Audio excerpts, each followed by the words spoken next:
We also wanted to look at what is going on within the nation of Russia as these extraordinary sanctions start to bite. Let's go ahead and put up the first element, which is some of the reaction from Putin and from the Kremlin. Putin has signed a law to seize foreign aircraft and redeploy it for domestic use. This goes along with something that he had threatened, saying basically, listen, Western companies, if you're going to leave here, we're going to take your stuff. And this is the first instance where they seem to have acted on that. According to this article, it says Russian President Vladimir Putin has signed a law allowing Russian airlines to keep foreign aircraft for use on domestic flights. That's according to a Russian state news agency. This means that if they already were sort of leasing these foreign aircraft, they're now going to seize them and continue to fly them, even though those Western companies have pulled out of the nation. This doesn't completely solve their problem, though, because as you guys probably know, planes need a lot of maintenance. They need a lot of parts. They've got to be kept up to, perfect conditions. And so you have sanctions that forbid maintenance. They forbid updates, support, or the supply of spare parts for planes. Ultimately, as things degrade over time, that could pose a risk to passengers as well.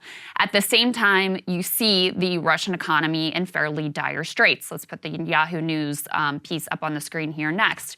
The IMF is the latest organization or analyst to say that a Russian debt default is no longer improbable. This is a direct result of our sanctions on on Russia's central bank. They say their international managing director said on Sunday that it's no longer an improbable event. They are scheduled to pay $117 million on two dollar-denominated bonds on Wednesday. Now, if the country is unable to pay those dollar-denominated bonds, so they're supposed to be paid back in dollars, then they do have a 30-day grace period to make a payment before they are technically in default.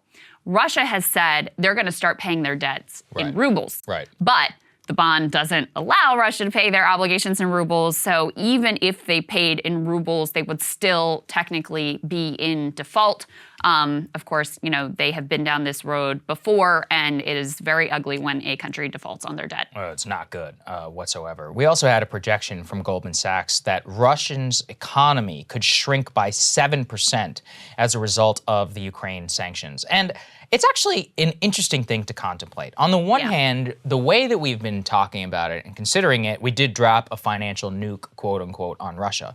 On the same, and look, I don't want to diminish it, a 7% contraction in a Western developed economy is a catastrophe for your quality of life and for a lot. On the other hand, it's only 7%. Right? This isn't necessarily the same, Treaty of Versailles or whatever type reparations that are being levied upon Russia. So in a way, I think we might actually have the worst of all worlds. We exhausted a lot of financial options with very little off-ramp. Their economy will contract by 7%, but they're still going to have 93% of their capacity. That's pretty good if you think about it relatively. Their industrial base remains intact. Yes, their trading relationships and all are down, but it's not like they're totally isolated. The Europeans continue to buy their gas and their oil. India and China also looking like they'll be willing to purchase some of their goods. So this is very much not a North Korean state. This is something that could conduct a limited type of business much more so than Iran. So maybe we just cut Russia off from the Western financial system.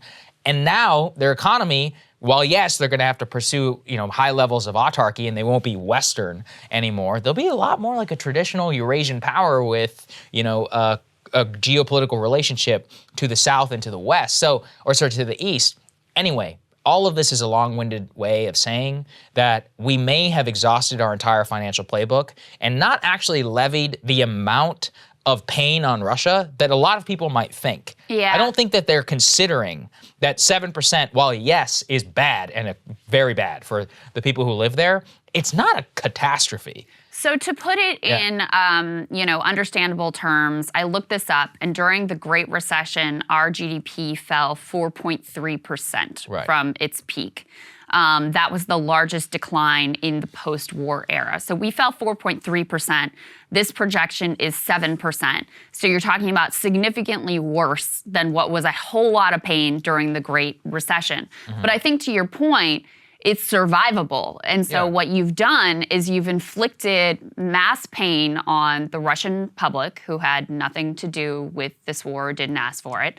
And you've created more incentive for countries like Russia and China and others to build an alternative financial architecture so that next time we go to use sanctions, they're going to have even less of an impact.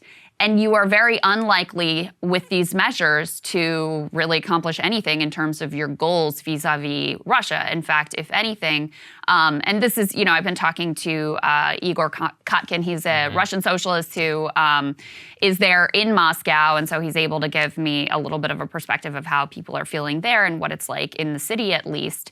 And according to him, and this bears out, there are historical parallels, this is helping to ease some of the pressure on Putin and shift it to the West, because people do genuinely feel sort of under siege. They see the hypocrisy of, well, you guys invaded Iraq and we didn't sanction you. They see the sort of Russophobia hysteria that we've been tracking here. And so you really are, if anything, sort of making it more difficult to accomplish your goals or to persuade any slice of the Russian public that was ultimately persuadable. In terms of the vibe on the ground, according to him, he's, said there's not like a mass panic. Yeah. And partly that's because you have this very powerful state propaganda of like, we're all good, everything's fine. So there are some longer lines. Prices have gone up, especially in things like electronics. Things have skyrocketed like 100%. But there's been a lot of pressure to keep kind of essential like food and those sorts of goods at a reasonable price level. So there have been price increases, but not nearly to the level of things like electronics and things that are, just directly imported. None of this is born from me being like, oh, we shouldn't punish the Russians at all. It's more about, well, what is the efficacy of what we are actually doing? That's it. And so look, a 7% contraction, like I just looked it up when you were talking about the Great Recession. The Great Depression was a 30% contraction. So we're talking about a 1/3 of the Great Depression. Well, what exactly does that mean? And then also in the terms of the long-term prospects of Russia, but also, the domestic populace, which is that the hope was that you make life so miserable for the Russian people that they cause political problems for the Russian government. I don't think a 7% is going to do that. I just simply don't. Well, it's enough of a pinprick in order to make it hurt, but not enough in order to make it an existential crisis. That was our strategy in Iran. It didn't work. That was our strategy in North Korea. It didn't work. That was our strategy in Cuba. It didn't work. So even if they were causing, 30, 40% GDP shrinkage, we just haven't seen a track record of sanctions being deployed in a way that is actually effective in accomplishing our foreign policy goals. And in the meantime, you are creating a lot of pain for, people who really aren't to blame here. You can, on the one hand, say, oh, it's just the Kremlin and the oligarchs who are in control of everything. The public really has no say. And then on the other hand, make everybody sort of complicit in their actions. So both from a moral perspective, there's an issue, but you could potentially justify it if it was going to bring an end to the war and if it was going to keep contagion from spreading. I think it's an open question. And so I think when you look at it tactically, you also find the strategy to be quite wanting. Well, I just think that people should calibrate expectations, because if you were to ask your average person on the street, they'd be like, oh man, we threw everything we did. And I'd be like, well, what if I told you only contracted by 7% and that they're going to continue fighting and then build out this alternative ecosystem? They'd be like, well, I didn't know that. Is there any more that we can throw at them? Here's the answer. Like, not really. Like, there's some, on the edges, but not to the point where if the Europeans are going to continue to buy gas, like, there ain't much you can do about that. Yeah. So when you put that all together, we might have just created a situation where they're going to be more autarkic and they're definitely going to suffer, but they still have the capacity, almost certainly, to run this war as long as they possibly need to. There's a lot of cope that I see online. Oh, Russia's folding. Listen, this is a great power. They got a lot of oil and they have millions and millions and millions and millions of people. Especially if you look at their history, if their backs are up against the wall, these people will fight literally to the death if you want to go and learn some of that. So I would never count out the Russian people. I think their capacity for suffering is more than any, possible civilization on Earth relative to everybody else. And so We just really need to consider You deal what with we're getting winters ourselves like that into. every year, that Yeah. creates a capacity Listen, I've been to for the Baltics in the suffering. winter. I don't know how you people do it out there. It's just depressing. There's one Yeah. other piece of this that I want Yeah. to introduce into the conversation, which is that our own financial system has made it much more difficult to go after the people who are actually complicit and to blame, which is Putin and his oligarchs. I mean, so many of these people, the way that they shelter their funds is using like Delaware shell companies. And what's the other one? Is it South Dakota that's now the big hotspot for like laundering money and shell companies and hiding what you're doing. And so since we have this country made the financial system so opaque and so easy for people to hide their assets and hide their wealth,